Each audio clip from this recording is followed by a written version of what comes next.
Good afternoon, everyone. In this video, I'll share a few different signs of crude oil coming into previous support zones where we would expect buyers to step in and give us a little bit of a bounce. Now, starting off first with the monthly time frame chart here first, the largest time frame, we have a bullish market pulse. We can see that with the green line, along with price action pulling back to the market pulse line for the first time in this new bullish trend. So that's bias number one. We're getting a pullback to the market pulse, which currently is still most recently green. Now, if we shrink down our time frame, let's come into the weekly time frame chart next. Off of the weekly time frame chart, we can see a market pulse that has recently turned red. So this would suggest we now are in a bearish trend off of the weekly time frame. However, if we zoom out, there's really one level here which we're coming in between that has been a key level previously, and that's 76.50. Now, to show you why I think it's been a key level, let's zoom out here. I'll get rid of even the market pulse indicator and take a look at every single time price action has interacted with this 76.50 level. This is going all the way back to 2006, and this is 2022 at the current moment. So 2006, access resistance the first time, second time, and then finally the third time we break above it, and this is 2007 to 2008. Then 2008, we finally break below it. We don't really have a pause here off of the weekly time frame. Snap back below and come right back to test it, chop around here for a little bit before finally gaining momentum to break to the upside.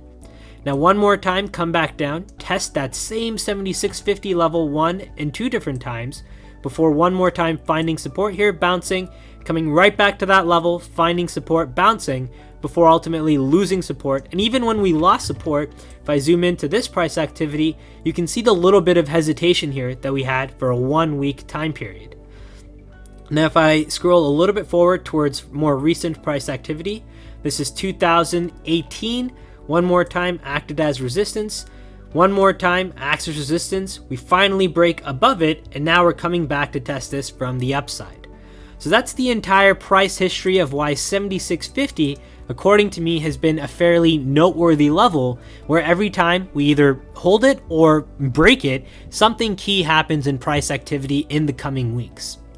Now with that, we come into the daily time frame chart here. The daily time frame with today's activity is bouncing directly into that level here, which from a perspective of, say, buying call options would afford you some of the better pricing compared to buying options if, say, you were waiting for confirmation or buying on the move up. Now that takes us to ways that you could actually play or participate in this move. There's of course crude oil, there's of course micro crude oil as well. You might do something as simple as use the Volatility Box along with intraday volatility to try and find long side setups here inside of micro crude or even crude, depending on your account size. There, we also have a planned volatility catalyst event on Wednesday with the inventories report.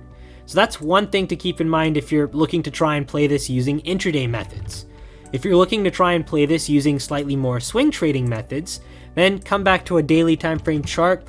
We switch over to a chart of USO, and if I were to try and translate that move, the same region to me is right around 58.50 to the 60 price point. If we can get there, really looking at having a target of 67, which would be this gap fill.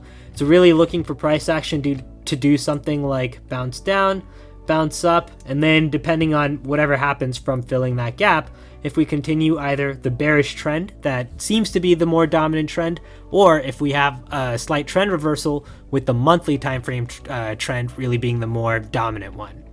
So that's really how I'm looking at crude oil. One more time to recap, we started with monthly time frame bias here that stems from the monthly market pulse along with the pullback to the market pulse. We then switched to the weekly time frame chart. We're coming into that 76.50 zone, which traditionally has been a very key line in the sand for crude oil futures.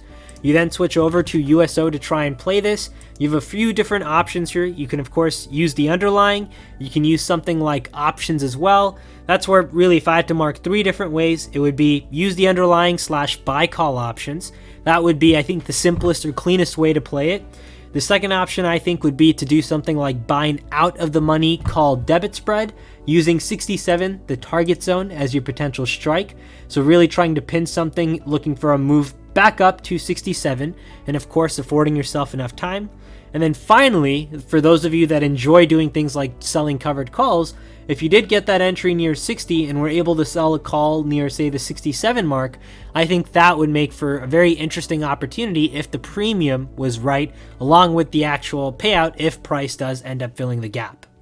Alright, I hope this video was helpful for those of you looking at crude or the energies market for some potential setups here, given the recent drop that we've had in these markets. Alright, take care everyone, good luck trading, and I'll see you in the next update.